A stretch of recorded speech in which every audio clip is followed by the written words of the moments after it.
နဲ့ relationship အပိုင်းမှာရော toxic relationship တွေနဲ့ကြုံခဲ့ရတာရှိလားမှာကြည့်ကြုံဘူးခဲ့ရရှိရဆိုလို့ရှိရင်ရောအမအနေနဲ့ဘယ်လိုမျိုးရုံထွက်ခဲ့လဲရှင်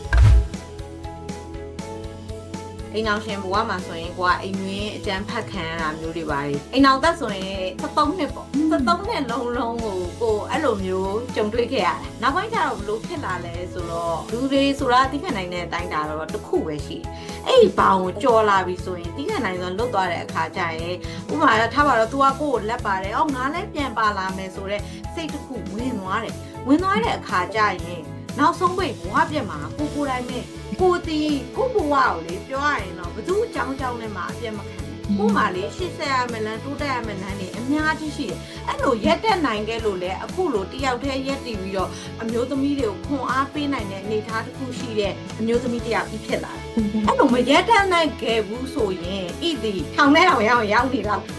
ဒါပေါ့တိုင်းတာတစ်ခုနိုင်တော့တိုင်းတာတစ်ခုစီးခံနိုင်တဲ့အဲ့ဒါသူလုံးကိုလုံးဆိုရင်အဲ့လို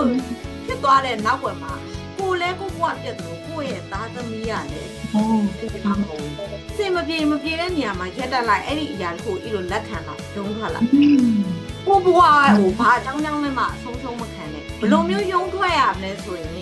ပြီးတော့ဒီအမျိုးသမီးတွေဒီကိုယ့်ရဲ့ဝင်ငွေလမ်းကြောင်းတစ်ခုတော့အစားရက်တက်ငင်မှာပဲဖြစ်ဖြစ်ရက်တက်ပြီးရောပဲဖြစ်ဖြစ်ကောင်းမွန်သောဂုဏ်သိက္ခာရှိသောဝင်ငွေလမ်းကြောင်းတစ်ခုတည်ဆောက်ရမယ်စိတ်တစ်ခုကိုထိန်းနိုင်ရအားလုံးကအောင်မြင်တာဖြစ်တဲ့အတွက်ဒီကတော့တရားထိုင်တဲ့အလေးချိန်လေးလုပ်တယ်10မိနစ်15မိနစ်နေ့စဉ်လုပ်တယ်ကိုယ့်ရဲ့ဘဝတိုးတက်ရလမ်းကြောင်းတွေဘာတွေရှိနေအနည်းနဲ့ရှာဝင်စိတ်ကအားနေပြီးတော့မကောင်းတာဘက်ကိုပဲတွေးမိတယ်စိတ်ကိုအလွတ်မထားနဲ့အလုပ်ကိုရှော့အောင်နေအလုပ်ကိုရှော့အောင်နေဆိုတာကိုယ့်ဘဝဘာကြောင့်တိုးတက်မလဲအဲ့ဒီအရာတွေနဲ့ပဲမအောင်ဟုတ်ကဲ့ပါအမ